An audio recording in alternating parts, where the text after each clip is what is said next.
Hey guys, how's it going? Hope you've been well. I'm here with AJ actually. Sorry, it's super bright. I'm having trouble seeing my screen. We're here in Buena Vista, or if you're from Colorado, Buena, for whatever reason. Really? Met up with AJ. He's out here shooting a wedding, and we are heading to Telluride for the weekend to meet up with a few other guys. So unfortunately, I don't know when you're watching this, but it's Labor Day weekend. So we'll see how crazy the trails are. And it's like 90 degrees out, but it's apparently supposed to snow tomorrow or the next day. So that'll be interesting. I'm filming this on a new R6, so hopefully the stabilization is better here. Because I don't know if I'm supposed to be in this or not. I get in it, man. Yeah, so hey, buds. This is AJ. If you don't know AJ, he's been in a few of my videos. He used to have an OD 4Runner. Yep. Then he had an OD Prospector XL, big Dodge Ram. Well, they're not Dodge, I know. Yeah. And now he's got this orange Wrangler. So I'll probably do a walk around of this. Yes. At some point. This is his new ride. Apparently I'm going out with a bunch of Jeeps this weekend, so we'll see how it goes. Me too. And we'll just get into the trip.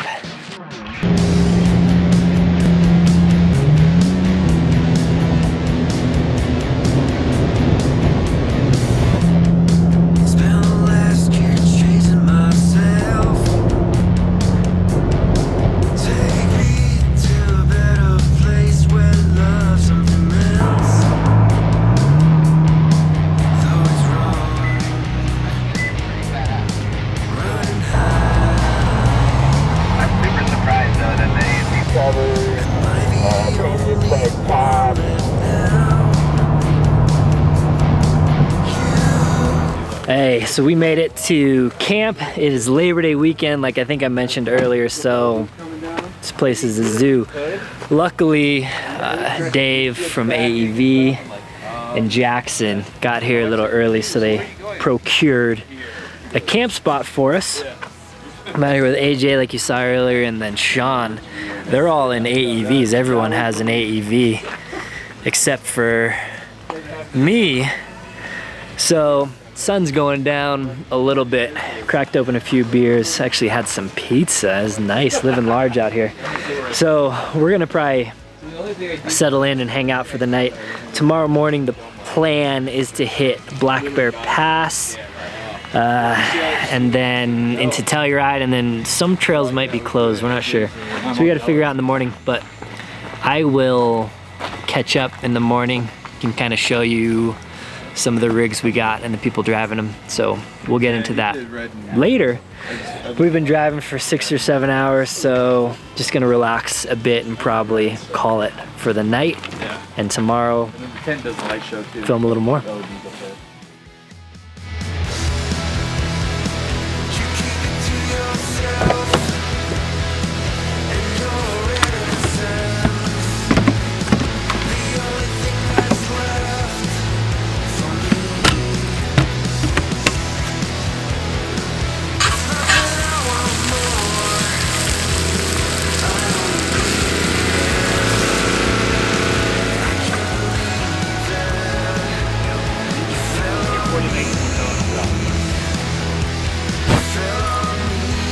So here we are at base camp, I guess. Sean cooked us up some breakfast burritos on the scuttle. So we just got done cleaning the scuttle. Yeah, so basically it's just a big cast iron wok. Yeah, so this one's, these are steel. Basically, steel. So there's actually they're carbon steel. There's a story behind them. They hail from South Africa. So the ranchers and farmers in South Africa used to pull harrow wheels or plow wheels off of the equipment when they were in the field to cook lunch and things like that, so they could cook, and then called them the scuttle. And then this is sort of the Americanized version of it, but I'm a fan of it. And this is my kitchen. Like if I'm gonna go overlanding and I'm in a different spot every day, I don't want to carry my big camp kitchen. If I'm gonna be camping in the same spot for a long time, I've got my big camp kitchen. This feeds everybody here, and it's super easy to clean up, so great choice. Yeah, they're great for anything egg and bacon related. Yeah, they are good for egg and bacon stuff. So Sean's got an AEV Wrangler Unlimited with a GFC, super low profile, mounted on here. And yeah, this is, what'd you say? 6 months oldish, or? Yeah, something like that. Yeah, so I worked with GFC, so these are prototype mount kits to mount their the rooftop tent to a Rhino backbone. So once you install the Rhino backbone, you have something like 260 pounds or 250 pounds of dynamic load and like 700 plus pounds of static load. Okay. So use these mounts so you can carry the tent. The cool thing about it is with the GFC stuff, not only is the tent low profile because it's only 6 inches tall, but you can't even get a fist under here. So it's super quiet on the highway, makes almost no wind noise at all. Doesn't really affect the handling. But yeah, this is a full JL370 package from AEV, so it's got all the goodies on it. Cool.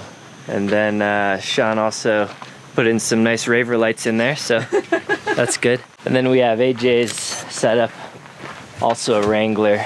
This one is the new Eco Diesel, actually, which is doing okay. I think gets a little hot on some of the hills though, surprisingly.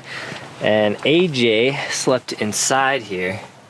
So this is his little setup. He's gonna put a rooftop tent on top at some point, but not yet. So he slept in there. No, it was good. It wasn't bad. It was just a little skinny here, but I figured out a way to stretch my legs all the way out, so it was cool. And I kept warm, which is rad. Yeah. So we'll do a walk around of this. As you know, AJ likes to kind of tweak on his rigs a little bit, so we got some stuff to go over Apple in mimosas. All the mimosas. Oh, and we'll do some apple mimosas, because that's our tradition. Did you get champagne? You don't have champagne though. Oh, we'll get some. Okay, we'll do them later. We'll find it. And we have another Wrangler. This is Jackson's Wrangler. Hey there. Here. So looks like you got some Goose Gear stuff as well, and Yeah, full fridge, boxes. full seat delete. Okay. Platform, good for sleeping in. For this little girl, Ruby loves it. and he's got an AEV as well. Wrangler Rubicon.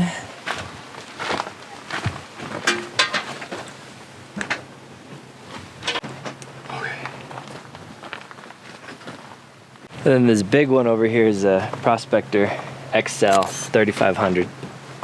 So Dave was saying this thing on 40s or 41s maybe, not geared. This is the new one, so 1,000 foot-pounds of torque.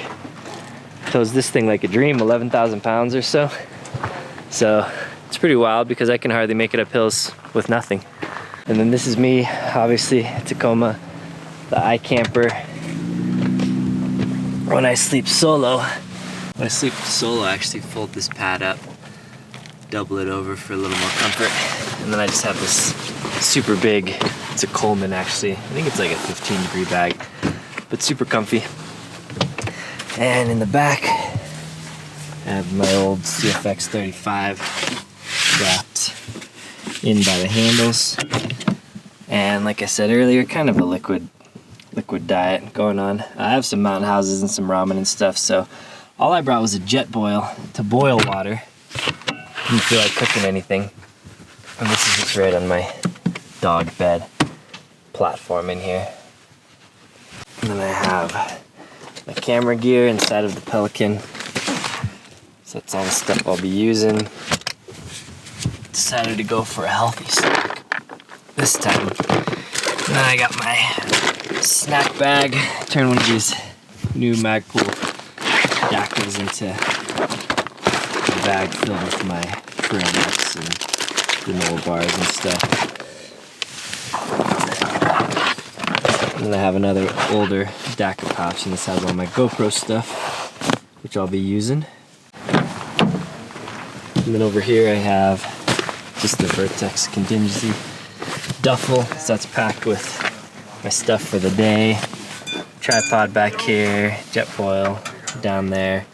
And then I didn't hook my ARB twin back up under my hood yet. Still been slacking, so I just brought this power tank and strapped it down. Probably a little sketch of a setup while driving. Has a Snatch It front runner product here. And some snacks. This is actually where I got some mountain house and stuff like that.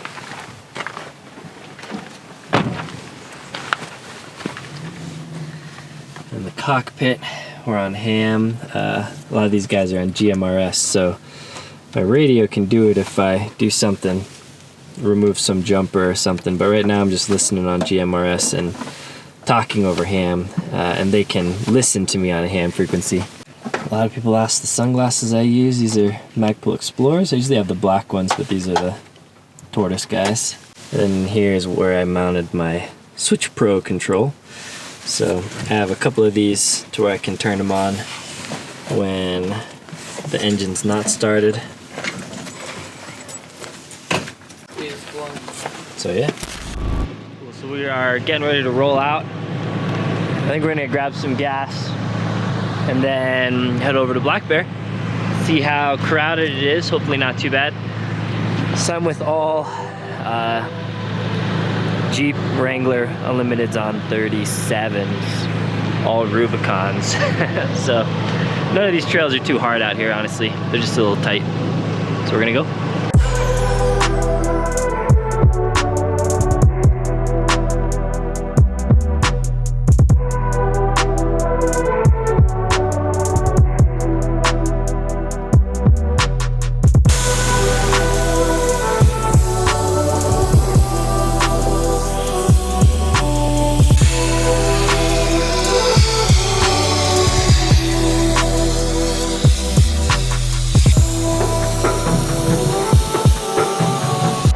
Here's a little sign I'll just show you because it's what people do, I think.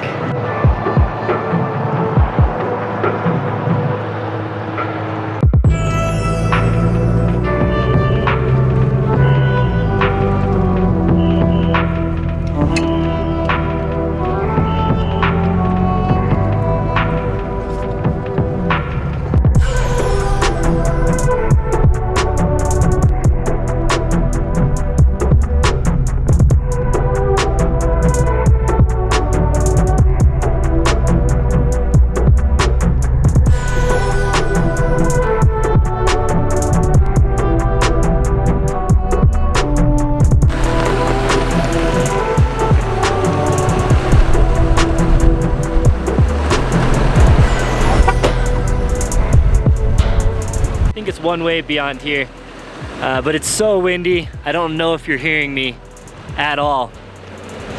The environment is super smoky. I think there's some fires up in Fort Collins or something that are smoking us out all the way here maybe, because when we pulled in yesterday there wasn't any smoke. Sorry, it's so windy.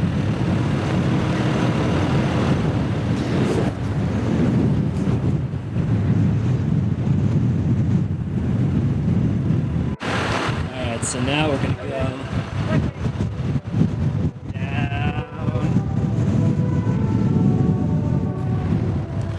down through there into Telluride.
So that section was called the steps that we just did.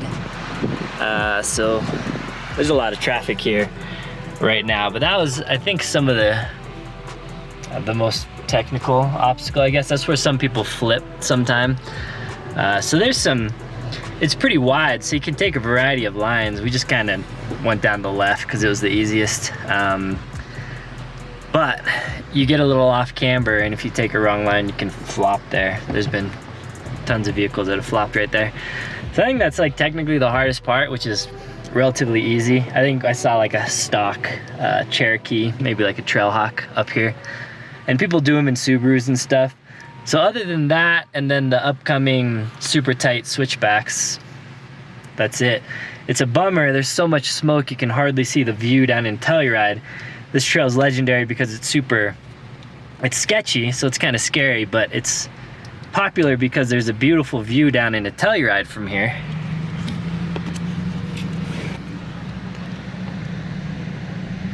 But as you can see, it's all smoky. So normally you see kind of this mountain down in the distance, and then the town of Telluride is down here. Super lush and green, but oh well, what are you gonna do? So you can see it a little through the smoke here. And that is where we're gonna end up.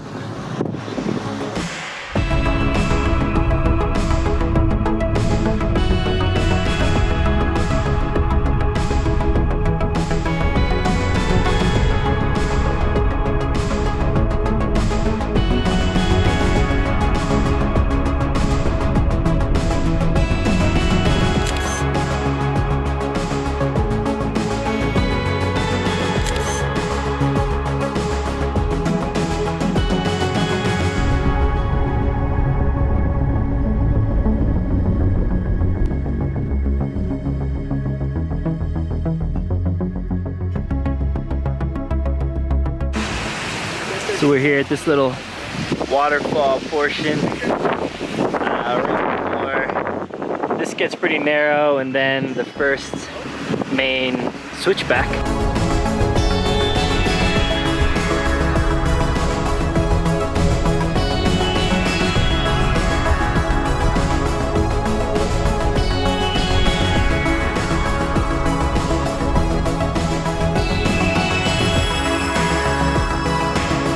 Pretty.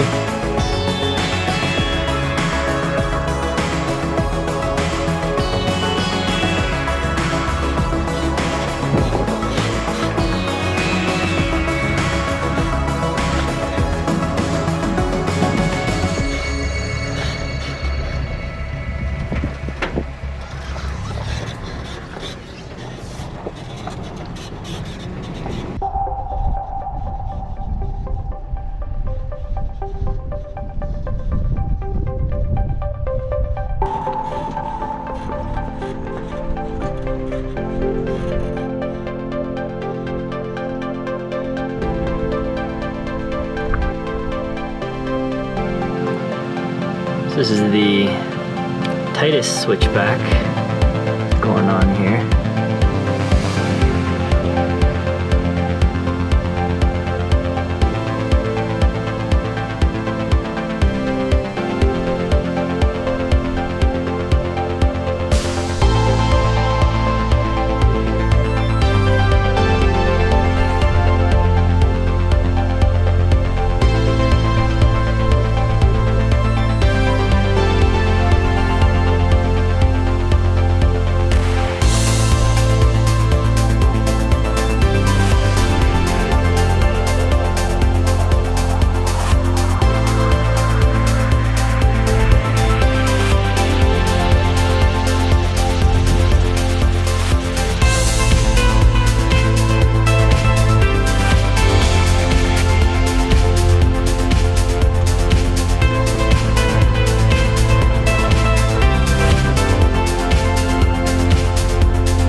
That was the first switchback.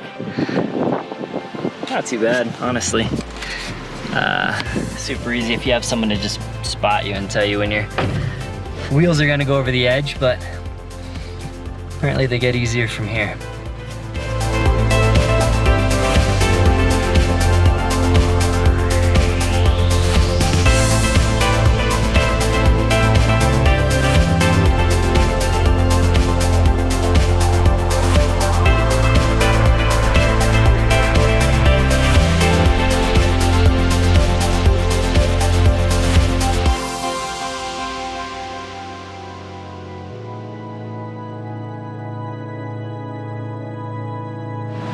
right, so we're mostly down now. We're at just the Brattleville Falls area. And then we're gonna head down into Telluride proper to get some lunch. Lunch, let's get some lunch. Ready to eat? Yeah, that was the epic trail. I'm hungry now. Hungry.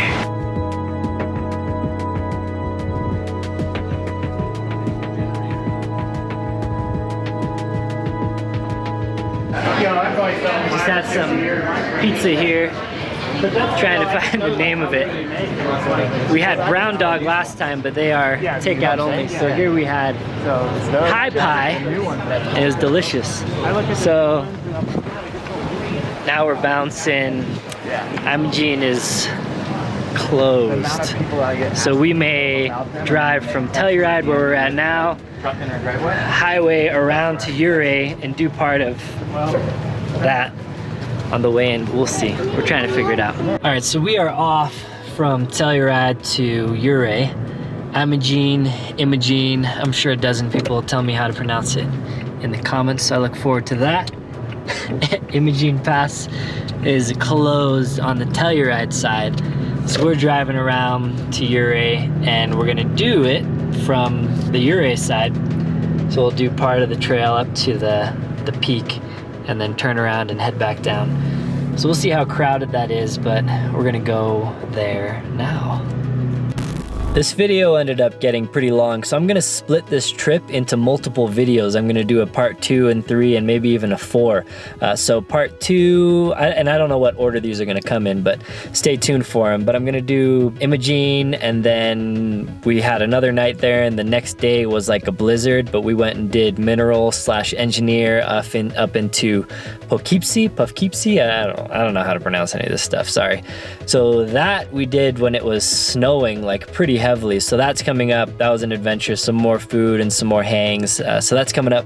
And then I also dug deeper into all the rigs that were on this thing, so thanks to Sean and Jackson and Dave and AJ. Their info is down below if you want to check out their Instagrams or whatever.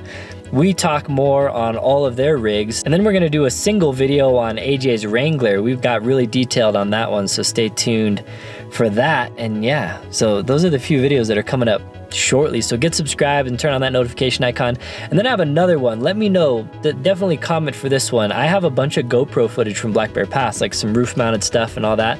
So I was thinking about putting together just a raw, uncut, not really edited, not really music or narration or anything, just of Black Bear Pass. It's not, I don't normally do that kind of stuff because I don't normally have that much footage. But if you want to see that, let me know in a comment down below. Just, you know, say I'd love to see the raw Black Bear Pass footage, and I will put that on the list of videos to make. So thanks for watching. As always, links to everything that I can remember down in the video description below. Clicking those links always helps support the channel, and if you want to help out, I have a coupon code page. So LLOD.us/coupons is where I put all my affiliate links, all my coupon codes. So always just go there, try and find the codes. Code LLOD works at a lot of places. I have a lot of relationships with companies where I've worked hard to get coupon codes for you guys, and that a lot of times helps support what I'm doing here at no extra cost to you. Actually, you get to save some money. So that's kind of how I keep things going here, by people using my links. So I appreciate if you do that already. If you don't, hey, think about doing it if you like what I'm doing here. Definitely appreciate it. And let me know down below if you like this video. I put a lot of effort into it. Actually, it's one I like quite a bit, so hopefully you enjoyed it. As always, subscribe and comment and like and all that stuff. And until next time, guys, take care.